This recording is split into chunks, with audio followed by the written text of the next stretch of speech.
नमस्कार दोस्तों, स्वागत है आपका अपने YouTube चैनल डुगू कोचिंग सेंटर में। आज की जो क्लास है उसमें मैं आपको बताने वाला हूँ क्लास 9th के साइंस के कुछ आईएमपी क्वेश्चन। ठीक है, ये जो आईएमपी क्वेश्चन रहेंगे बेटा, ये आपको मैं बताऊँगा चैप्टर वाइज कि आपको फर्स्ट चैप्टर से कौन कौन से क्वेश्चन करने हैं, सेकंड से कौन से करने हैं, थर्ड से कौन से और फोर्थ से कौन से। ठीक है, तो इस क्लास में मैं आपको केवल फोर्थ चैप्टर तक ही बताने वाला हूं और ये जो क्लास है ये हिंदी और इंग्लिश दोनों मीडियम के स्टूडेंट के लिए रहेगी, क्योंकि जो भी क्वेश्चन बताऊंगा मैं आपको वो हिंदी में भी बताऊंगा और उसके बाद इंग्लिश में भी बताऊंगा। ठीक है, तो आज की क्लास शुरू करते हैं। सबसे पहले देखते हैं हम चैप्टर फर्स्ट के, है ना। तो पहला क्वेश्चन है आपका, निम्नलिखित तापमानों को केल्विन इकाई में परिवर्तित कीजिए। आपको यहाँ पे कुछ तापमान दिए हुए हैं, इनको आपको केल्विन में कन्वर्ट करना है। ठीक है, तो इंग्लिश में देख लेते हैं क्या, convert the following units temperatures into kelvin. यहाँ पे कुछ आपको जो मैंने बताया वही सेम कि आपको कुछ टेम्परेचर दिए हुए हैं जिनको आपको केल्विन में कन्वर्ट करना है। तो आपको पहला है 25 डिग्री सेल्सियस, 25 डिग्री सेल्सियस। दूसरा 373, ठीक है, मतलब 373 डिग्री सेल्सियस। तीसरा है 100 डिग्री सेल्सियस, मतलब 100 डिग्री सेल्सियस। और चौथा 0 डिग्री सेल्सियस, है ना। उसके बाद क्वेश्चन नंबर सेकंड है आपका, वाष्पन, जिसको वाष्पीकरण भी कहते हैं, से आप क्या समझते हो। वाष्पन या वाष्पीकरण से आप क्या समझते हो, इसको इंग्लिश में बोलेंगे what do you understand by evaporation. Evaporation क्या होती है। थर्ड क्वेश्चन जो है, ऊर्ध्वपातन को परिभाषित कीजिए, उदाहरण दीजिए। ऊर्ध्वपातन क्या होता है, इसकी आपको परिभाषा लिखनी है और उदाहरण भी देना है। इंग्लिश में देख लेते हैं, define sublimation, give an example. आपको सब्लिमेशन को डिफाइन करना है और उसका एक एग्जाम्पल भी देना है। अगला फोर्थ क्वेश्चन है, गर्म शुष्क दिनों में रेगिस्तानी कूलर अधिक ठंडा क्यों करता है। Why does a desert cooler cool more on a hot dry day। ठीक है, उसके बाद फिफ्थ क्वेश्चन, गलनांक को परिभाषित कीजिए। Define melting point. Melting point क्या होता है, इसको आपको डिफाइन करना, मतलब गलनांक क्या होता है इसको आपको बताना। उसके बाद गलनांक एवं क्वथनांक में अंतर लिखिए। ठीक है, अगला क्वेश्चन क्या है, गलनांक और क्वथनांक में अंतर लिखिए। Right the difference between melting point and boiling point. Melting point और बॉइलिंग पॉइंट में आपको डिफरेंस बताना है। उसके बाद अगला क्वेश्चन है, वाष्पीकरण को प्रभावित करने वाले दो कारक लिखिए। ठीक है, वाष्पीकरण को जो प्रभावित करते हैं ऐसे दो कारक बताना है आपको। इंग्लिश में होगा आपका right two factors affecting evaporation, मतलब इवेपोरेशन को अफेक्ट करने वाले दो आपको फैक्टर बताने हैं। उसके बाद ठोस, द्रव, गैस के सामान्य गुण लिखिए। पहले आपको लिखना है ठोस के, फिर द्रव के और गैस के, मतलब एक ही क्वेश्चन में आपके 3 क्वेश्चन बन रहे हैं। ठोस के सामान्य गुण लिखिए, दूसरा हो सकता है इसमें द्रव के सामान्य गुण लिखिए और तीसरा गैस के सामान्य गुण लिखिए। ठीक है, इंग्लिश में right the general properties of solid, liquid and gas.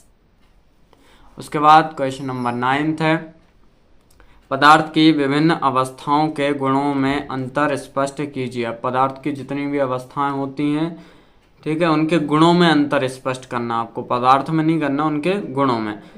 इसका क्वेश्चन इंग्लिश में होगा, right the differences in the properties of different states of matter.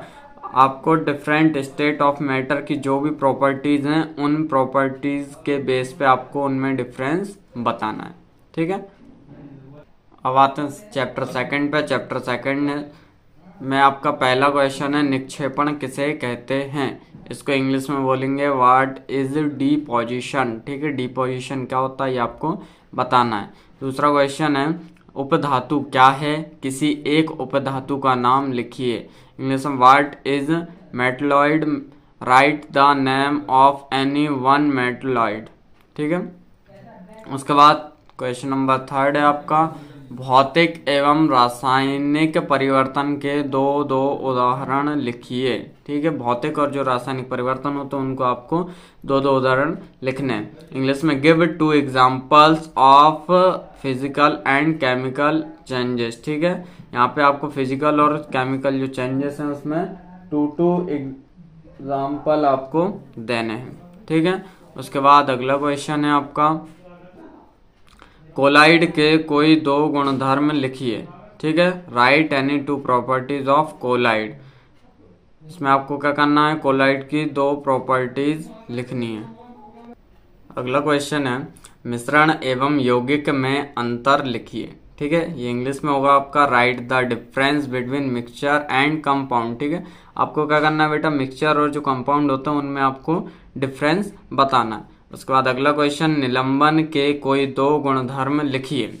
Right any 2 properties of suspension. ठीक है, जो आपका सस्पेंशन होता है उसकी आपको कोई भी 2 प्रॉपर्टी लिखनी है। ठीक है, एनी 2 प्रॉपर्टीज लिखना है, मतलब कोई भी आप 2 उसकी प्रॉपर्टी लिख सकते हैं, जिसको प्रॉपर्टी को हिंदी में बोलते हैं हम गुणधर्म।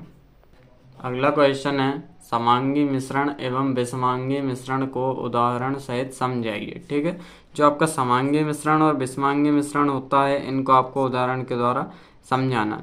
Explain homogeneous mixture and heterogeneous mixture with examples. ठीक है, अब आते हैं हम चैप्टर नंबर 3 पे। चैप्टर 3 में आपको फर्स्ट क्वेश्चन है कैल्शियम हाइड्रोक्साइड का रासायनिक सूत्र लिखिए। ठीक है, कैल्शियम हाइड्रोक्साइड का आपको क्या करना है, रासायनिक सूत्र लिखना है। Right the chemical formula of calcium hydroxide. दूसरा क्वेश्चन है सोडियम क्लोराइड का अणु सूत्र लिखिए। Right the molecular formula of sodium chloride. Sodium chloride का आपको मॉलिक्यूलर फॉर्मूला लिखना है।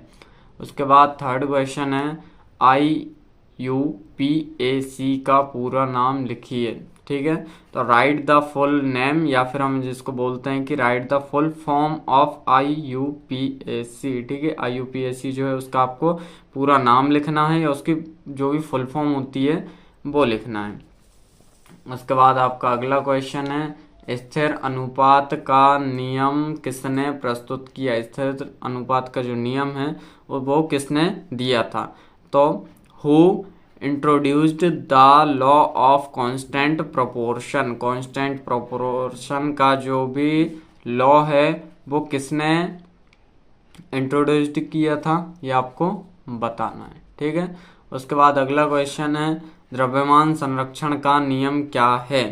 What is the law of conservation of mass. ठीक है, law of conservation of mass, ये लॉ क्या है ये आपको बताना है। फिर अगला क्वेश्चन निश्चित या जिसको हम बोलते हैं स्थिर अनुपात का नियम क्या है। निश्चित या स्थिर अनुपात का नियम क्या है, तो what is the law of constant proportion. इसके बाद अगला क्वेश्चन है आणविक द्रव्यमान, जिसको अणुभार भी बोलते हैं, से आप क्या समझते हैं। ठीक है, what do understand by molecular mass. Molecular mass से आप क्या समझते हैं ये आपको बताना है। अगला क्वेश्चन अणु और परमाणु में अंतर लिखिए। Right the difference between molecule and atom. Atom और मॉलिक्यूल में आपको डिफरेंस बताना है। उसके बाद अगला क्वेश्चन है आपका निम्नलिखित के सूत्र लिखिए। ठीक है, पहला सोडियम ऑक्साइड, दूसरा एल्यूमिनियम क्लोराइड, तीसरा सोडियम सल्फाइड, चौथा कैल्शियम कार्बोनेट, पांचवा magnesium hydroxide. Right the formula of the following. Sodium oxide, aluminium chloride, sodium sulphide, calcium carbonate and magnesium hydroxide. इनका आपको क्या करना है, फॉर्मूले लिखना है। उसके बाद अगला क्वेश्चन डाल्टन के परमाणु सिद्धांत क्या है। ठीक है, यहाँ पे के की जगह का कर लीजिएगा। डाल्टन का परमाणु सिद्धांत क्या है, इसके 3 अभिग्रहित लिखिए। ठीक है, what is Dalton's atomic theory, right it's 3 axioms. ठीक है, इसमें आपको डाल्टन की जो एटॉमिक थ्योरी थी बेटा वो बतानी है, वो क्या होती है, और उसकी जो भी उन्होंने एक्सियम्स दी थी वो आपको 3 एक्सियम्स लिखना है। चलो अगला क्वेश्चन है, निम्नलिखित यौगिकों में विद्यमान तत्वों के नाम लिखिए। पहला बुझा हुआ चूना, ठीक है। ये भी जितने भी यौगिक हैं इनमें कौन सा तत्व उपस्थित है, विद्यमान मतलब उपस्थित है, तो वो आपको बताना है कि इसमें कौन सा तत्व होता है। पहला बुझा हुआ चूना, दूसरा हाइड्रोजन ब्रोमाइड, तीसरा बेकिंग पाउडर जिसको खाने का सोडा बोलते हैं, और चौथा है आपका पोटेशियम सल्फेट।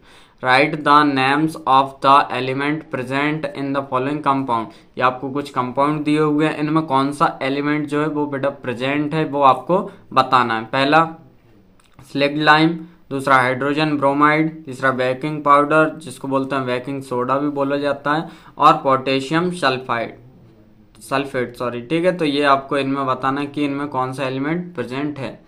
अगला प्रश्न है, निम्नलिखित यौगिकों के रासायनिक सूत्र दीजिए और प्रत्येक के लिए उसके संयोजी तत्वों के द्रव्यमानों के अनुपात का परिकलन कीजिए। पहला अमोनिया, दूसरा कार्बन मोनोऑक्साइड, तीसरा हाइड्रोजन क्लोराइड, ठीक है। इसको इंग्लिश में देख लेते हैं। Give the chemical formulas of the following compounds and for each calculate the ratio of masses of its combined elements. पहला अमोनिया, ठीक है, जिसको एमाइड बोलते हैं, दूसरा कार्बन मोनोऑक्साइड और तीसरा हाइड्रोजन क्लोराइड, ठीक है। चलो अगला हम देखते हैं फोर्थ चैप्टर से। पहला क्वेश्चन, थॉमसन का परमाणु मॉडल लिखिए, ठीक है। Right Thomson's atomic model, Thomson का जो भी एटॉमिक मॉडल था वो लिखना है। अगला क्वेश्चन है आपका, कैथोड किरणों के कोई दो प्रमुख गुण लिखिए। Right any two important properties of cathode rays, ठीक है। कैथोड रेज की आपको कुछ या फिर दो या तीन जो जितना भी है वो आपको उसकी इम्पोर्टेंट प्रॉपर्टीज याद करनी है, ठीक है। उसका 3 कक्षाओं वाले बोर के परमाणु मॉडल का चित्र बनाइए। तो draw Bohr's atomic model with 3 orbitals. अगला है, हाइड्रोजन के 3 समस्थानिकों के नाम व संकेत लिखिए। Right the names and symbols of 3 isotopes of hydrogen, ठीक है। उसके बाद अगला क्वेश्चन, क्लोरीन के 2 समस्थानिकों के सूत्र लिखिए। Right the formula of 2 isotopes of chlorine. उसके बाद अगला क्वेश्चन, इलेक्ट्रॉन प्रोटॉन एवं न्यूट्रॉन के खोजकर्ताओं के नाम लिखिए। इलेक्ट्रॉन और प्रोटॉन और न्यूट्रॉन जो है उनकी खोज किसने की थी, ये उनके आपको नाम बताने हैं। Right the names of the discovers of electron proton and neutron, ठीक है। अब जितने भी क्वेश्चन मैंने बताए हैं आपको, यदि उनके आपको आंसर नहीं मिलते हैं तो कमेंट करके मुझे बताएं, मैं आपको उनके आंसर प्रोवाइड करवाऊंगा, या आपको इनके बारे में समझ में नहीं आता है, ठीक है, तो उसकी हम एक आपके लिए स्पेशल क्लास लगवा देंगे, ठीक है। तो कमेंट करके ज़रूर बताएं आज की क्लास कैसी लगी। लाइक शेयर सब्सक्राइब ज़रूर करें। धन्यवाद।